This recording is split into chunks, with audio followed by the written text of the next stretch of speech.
Kami dari kelompok 3 akan membuat satu video role play mengenai mitigasi bencana pada wanita. Perkenalkan kelompok kami dari sebelah kanan. Nama saya Berel Adi Hafidhian. Saya Akila Pidiahaya. Saya Aulia Miatul Fitri. Saya Kamilia Hastuti. Saya Hartono. Saya Daniati. Saya Sisi Mariati. Dengan saya Rian Zulkarnain. Selamat menyaksikan.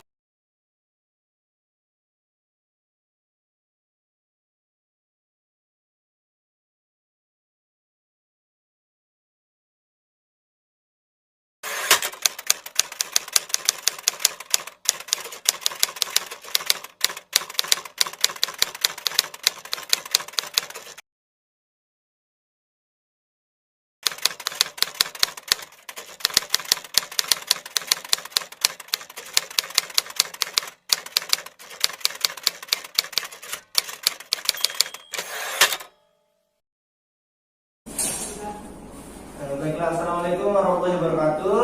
Waalaikumsalam warahmatullahi wabarakatuh. Bagaimana keadaannya ibu-ibu? Alhamdulillah.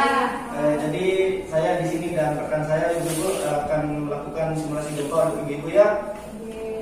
Langsung saja mungkin dari pemateri. Saya persilakan untuk rekan saya. Terima kasih. Assalamualaikum warahmatullahi wabarakatuh. Waalaikumsalam warahmatullahi wabarakatuh. Selamat pagi. Pagi. Bagaimana kabarnya sekalian ibu-ibu?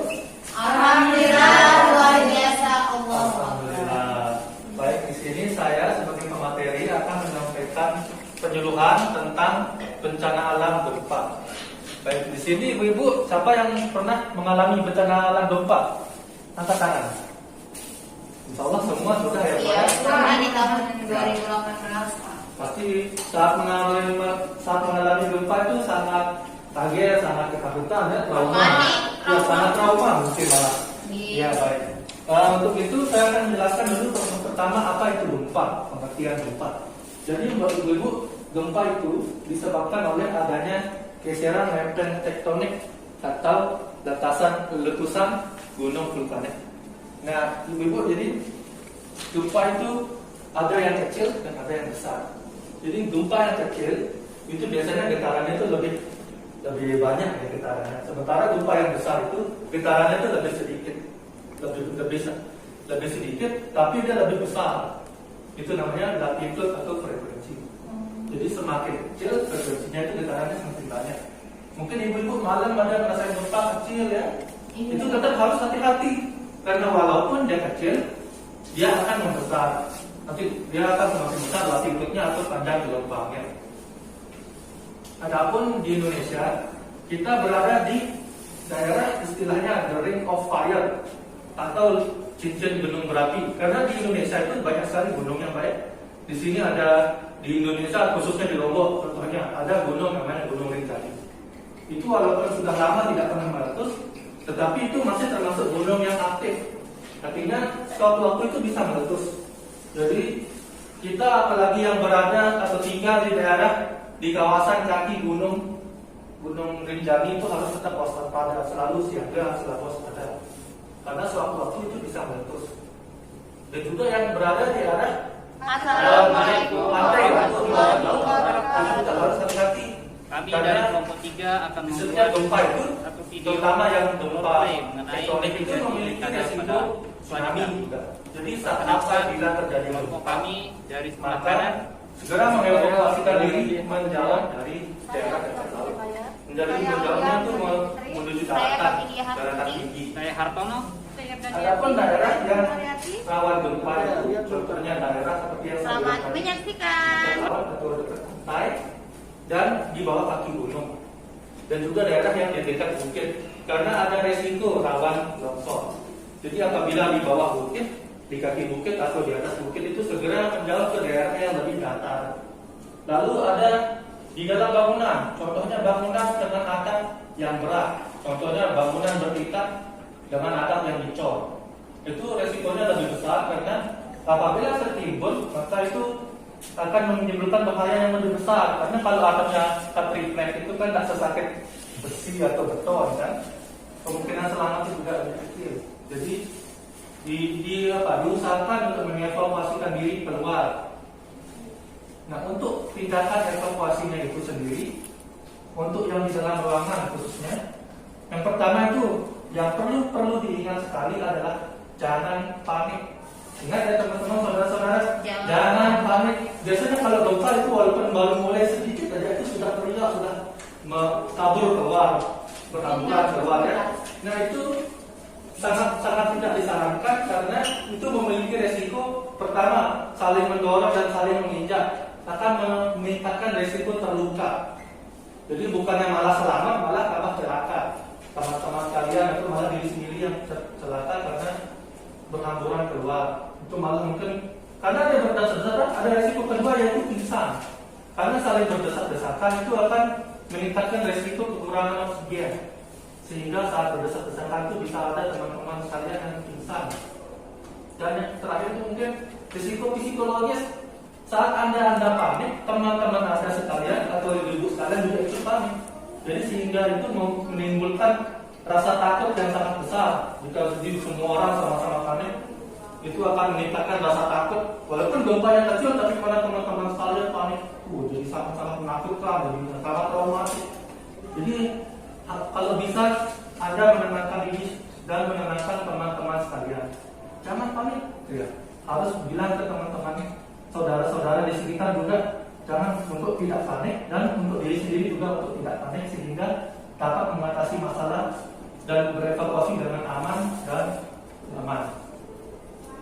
Untuk cara-caranya juga itu pertama, apabila berada di ruangan itu bisa untuk mengusahakan bersembunyi atau melindungi diri di bawah meja atau di bawah kursi yang kuat dan kokoh. Apabila mungkin untuk tidak memungkinkan untuk keluar atau jalur evakuasi sangat jauh, itu diusahakan untuk berlindung di bawah meja.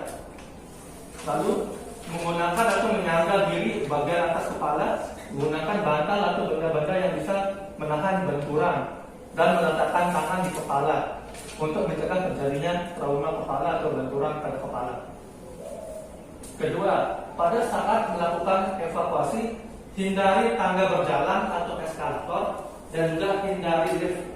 Karena di eskalator atau lift memiliki resiko untuk putus listrik atau tidak dapat bekerja dengan baik. Sehingga Anda bukannya dapat kabur atau keluar, malah terjebak dan tidak bisa mengevakuasi diri.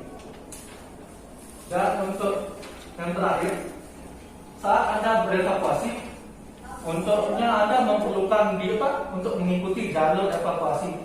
Karena di bangunan-bangunan tertentu itu jalurnya itu bisa menjebak. Bukannya Anda makin keluar dari bangunan, malah masuk semakin ke dalam. Kalau bangunan yang sederhana kan ruangannya itu mungkin 1-2 pintu sudah sampai luar. Tapi kalau seperti mall yang besar atau rumah sakit, itu Anda bisa tidak tahu arah, buta arah gitu istilahnya. Bukannya makin menjorok keluar, malah semakin masuk ke dalam. Belum lagi kondisi gempa itu pasti panik kan. Jadi sehingga menjadi lebih susah. Untuk itu kita harus tenang dan mengikuti jalur evakuasi dan mengikuti instruksi dari staf-staf yang ada di tempat Anda berada, terutama di mall atau di rumah sakit. Ya, mungkin itu aja dulu. Apa ada yang ingin bertanya? Kalau bisa diserahkan lagi ke moderator. Ya, terima kasih ya untuk Mas Bere yang sudah menyampaikan tentang simulasi gempa. Jadi untuk ibu-ibu yang di sini silakan yang masih merasa bingung ditanyakan apa yang masih dibingungkan. Ya, silakan bila ingin bertanya. Ya. Saya Pak ingin bertanya. Dengan ibu siapa Bu? Perkenalkan, nama saya Lia, Ibu Lia. Ya. Di sini saya ingin bertanya, tadi sebenarnya sudah dijelaskan, tapi saya belum paham, maksudnya belum terlalu paham. Pertanyaan saya itu, kenapa di Indonesia ini sering terjadi gempa? Apa penyebab gempa yang paling utama gitu? Itu aja pertanyaan saya. Terima kasih. Assalamualaikum warahmatullahi wabarakatuh. Ada lagi dari ibu-ibu yang ingin bertanya yang masih bingung mungkin? Ya, silakan Ibu. Perkenalkan, nama saya Akila Pidia Hayat. Yang ingin saya tanyakan, bagaimana penanganan pada masyarakat rentan? Apakah ada perbedaan cara penanganannya pada masyarakat rentan dan masyarakat umum? Itu saja Ibu. Ada lagi yang ingin ditanyakan Ibu? Ya, silakan Ibu. Saya ingin bertanya, nama saya Ibu Irda. Saya ingin bertanya tadi kalau apakah dianjurkan bersembunyi di bawah meja kalau gempanya besar atau hanya untuk gempa kecil saja? Terima kasih. Ada lagi? Saya Silakan Ibu. perkenalkan, nama saya Ibu Aulia. Saya ingin menanyakan ini, misalnya kalau ibu-ibu hamil, gimana itu cara pengevakuasiannya gitu? Ya, itu Kan- saja Ibu. Ya. Terima kasih. Ada lagi yang ingin ditanyakan Ibu? Itu saja Pak. Bagaimana Mas? Mau langsung dijawab atau gimana? Ya bisa langsung jawab. Ya. Baik, saya akan menjawab pertanyaan dari Ibu. Tadi pertama pertanyaannya itu tentang apa penyebab gempa terbesar di Indonesia ya. Tadi seperti yang mungkin saya kurang jelaskan, mungkin terbesar di Indonesia adalah gempa vulkanik karena di Indonesia itu terdapat banyak sekali gunung berapi. Contohnya ada beberapa gunung yang sering meledak, terutama baru-baru ini itu ada gunung Merapi. Dan Merapi dalam 3 tahun terakhir itu sudah meletus lebih dari 3 kali. Itu mungkin salah satu penyebab gempa terbesar di Indonesia. Dan tadi pertanyaan kedua itu adalah tentang apa tadi? Masyarakat rentan. Mungkin saya akan menjawab dengan sekalian dengan pertanyaan Ibu Aul. Masyarakat rentan termasuk juga ibu hamil. Itu masalah pertama dalam keadaan bencana, yaitu adalah masalah mobilisasi. Karena masyarakat kalangan rentan itu susah untuk bergerak karena adanya keterbatasan fisik, mungkin dari keterbatasan karena usia atau kondisi fisiknya, sehingga dia akan lebih susah untuk bergerak atau berpindah tempat. Dan saya akan sekalian menjawab pertanyaan dari Ibu Ingrid. Sekalian apakah gempa itu yang bersembunyi di bawah meja itu hanya untuk gempa besar saja atau hanya untuk gempa kecil saja dan tidak untuk gempa besar? Nah, seperti yang saya tadi akan menjelaskan bahwa disembunyi di bawah meja itu apabila jalur evakuasi sangat jauh atau tidak memungkinkan, atau kedua tidak dapat melakukan evakuasi dengan cara pergi atau dengan cara berpindah tempat, itu di bawah meja karena kan tidak memungkinkannya untuk mobilisasi.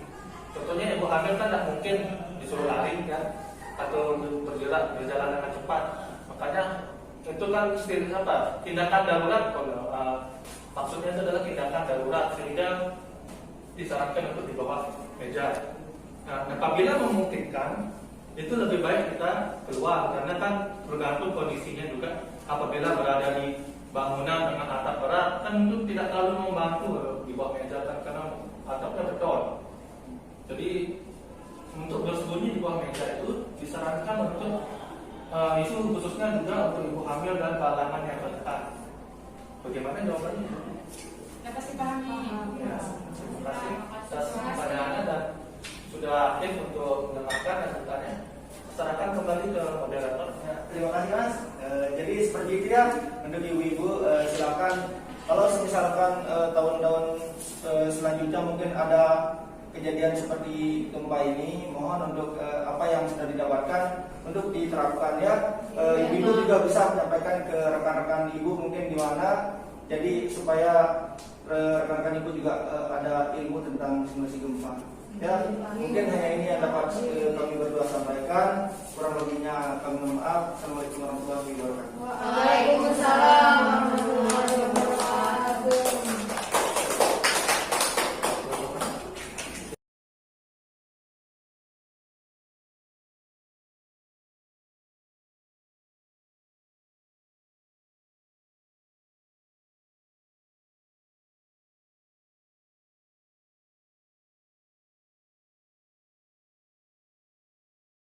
Dia buat podcast ya, kasihan banget ya ada Dekubitus, terus ya saya lihat dari kayaknya sama dia ada dikasih dia uang 「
pelan-pelan. Duduk.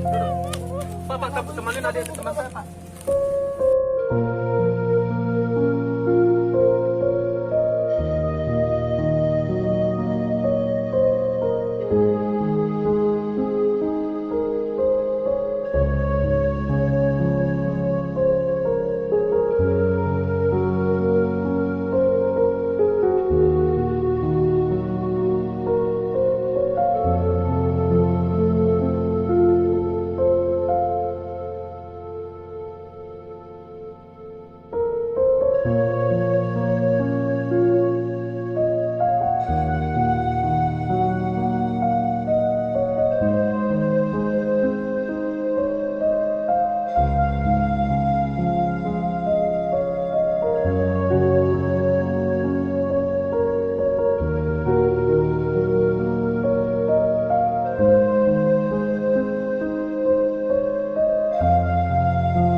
Nah, sebelum saya demonstrasikan, apakah ada yang mau sharing, berbagi pengalaman buruknya atau masalahnya? Ada yang mau berbagi tentang masalahnya? Ibu-ibu silahkan. Ya, gitu Pak. Ya baik Bu, siapa namanya Bu? Ibu Aulia. Ya Bu Aulia, bagaimana coba diceritakan kepada kami apa yang Ibu ingin sampaikan tentang apa yang Ibu rasakan sekarang ini? Ini sih kan Pak, kemarin pas gempa itu ya, yang sama anak yang kan masih kecil-kecil, dia di dalam rumah, terus suami saya di Malaysia, kan anak-anak yang kan masih biti-biti kodek-kodek, terus mama yang di Malaysia panik ya pas gempa kemarin. Ini apa namanya? Yang nyapu kan? Nyapu terus tiba-tiba anak yang di dalam datang bau, iya angkat bokong bayi dia, langsung gempa induk pingsan ya. Berembe coba idak angin yang aneh, mikirang anak-anak yang sama macam manusia. Itu hancur angin tiang aneh. Pak, berembe kancang agendak tiang ini doang. Oh, terima kasih Bu karena telah mau menceritakan tentang masalahnya Bu. Kasihan Ibu ya, telah mengalami mati buruk dan musibah Bu ya. Untuk itu mungkin saya bisa membantu sedikit Bu. Saya akan ngajarin sebuah teknik atau sebuah cara terapi Bu ya, terapi TAT namanya. Untuk itu pertama perhatikan dulu Bu ya, saya akan memperagakan gerakannya. Tapi sebelum itu pertama pengalaman buruk yang tadi Ibu ceritakan itu bisa Ibu pikirkan dan istilahnya bayangkan dalam hati kejadiannya seperti apa dan apa yang Ibu rasakan saat itu seperti apa. Ibu pikirkan dan rasakan, ingat-ingat kembali. Terus begitu juga dengan ibu-ibu, bapak-bapak yang lain, mungkin bisa dibayangkan bagaimana perasaannya saat itu dan apa yang Ibu pikirkan saat itu. Kemudian langkah pertama dari terapi ini yaitu berdoa dan mengharapkan perlindungan serta ketabahan dan keikhlasan. Lalu yang kedua untuk merelakan apa yang terjadi. Terapi ini bisa dimulai Bu ya. Pertama, meletakkan kedua tangan, satu tangan ditumpuk di atas dada dan di atas satu tangannya yang satunya lagi. Ini tangannya diletakkan di sejajar dengan jantung Bu ya, tapi berada di tengah bagian tubuh. Ini jantung di sebelah sini dan tengahnya tapi di bagian tengah. Boleh yang mana-mana, yang kanan di atas, yang kiri di atas kanan. Nah setelah itu renungkan kembali yang tadi saya sudah beritahu, renungkan kembali. Yang ini dilakukan dengan rileks dan jangan tegang. Pikirkan masalah dengan tanpa memikirkan tanpa khawatir gitu Bu. Boleh merem, boleh melek juga, boleh buka matanya juga sama aja. Ya. Tarik nafas yang biasa, tenang. Ya biasa. Lakukan untuk sementara. Ini dilakukan sekitar sampai 10 menit Bu ya. Memang lama Bu, tapi tidak apa-apa memang gini. Terus langkah kedua, setelah begini bisa ada 2 jari, pilih tangan kanan atau kiri, yang mana-mana bisa, pilih yang kanan Bu ya. Jari manis dan jari ibu jari disentuhkan Bu, membentuk ini. Nah, terus itu satu ibu jari menekan di bagian dalam mata Bu ya, ini bagian kelenjar mata, kelenjar air mata. Dan kepala jari manis menjepit hidung seperti ini. Lalu jari tengah ada di tengah dahi ya Bu ya. Seperti ini. Jangan terlalu ditekan, hanya disentuhkan biasa. Dan posisi tangan kalau bisa diangkat sedikit supaya tidak terlalu berat, supaya tidak menekan. Nah, tangan yang satunya bisa diletakkan di belakang kepala, seperti posisi menyangga. Tangannya ini bagian paling bawah yang menyentuh akar rambut paling bawah. Jadi agak bawah tengkuk itu loh, sampai rambut paling bawah aja yang kena. Nah itu menyangga dan bernapas dengan rileks. Jadi semuanya dari awal tadi sampai selesai ini adalah 10 sampai 15 menit. Jadi yang tadi itu mungkin kita karena ada 3 proses mungkin 3 menit saja.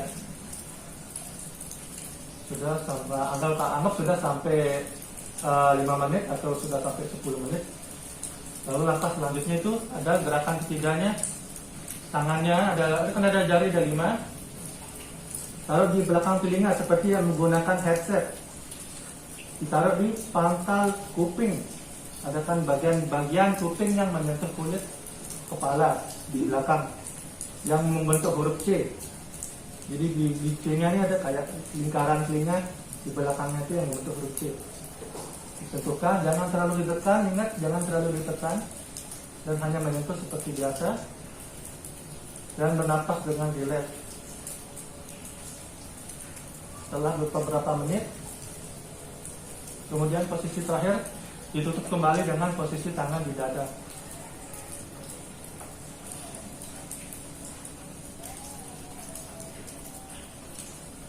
Ya, selesai. Bagaimana rasanya Ibu? Bagaimana rasanya? Sedikit tenang Pak. Ya, karena apa ya? Ini adalah stimulasi saraf akupresur point namanya. Jadi untuk agar bisa lebih efektif dilakukan di tempat yang tenang dan cahayanya tidak terlalu terang, atau di tempat yang agak gelap. Untuk yang lebih peka terhadap rangsangan, mungkin ada apa ya istilahnya reaksi dari tindakan ini, mungkin ada yang berkeringat nanti, atau yang jantungnya lebih berdebar lebih kencang, atau nadinya juga lebih kencang karena metabolismenya akan naik. Yang apa ya? Yang perlu diingat adalah bukan hanya saja tindakannya, tapi apa yang dipikirkan saat melakukan tindakan ini. Jadi merenungkan kembali peristiwa tersebut dan merasakan tenang atau melepaskan atau mengikhlaskan apa yang terjadi. Baik, mungkin itu saja dulu dari kami. Insya Allah itu aja dulu Bu ya. Mungkin kami akan datang kembali untuk menyampaikan hal yang lain. Terima kasih telah memperhatikan Bu ya. Sekian saja dari kami. Assalamualaikum warahmatullahi wabarakatuh.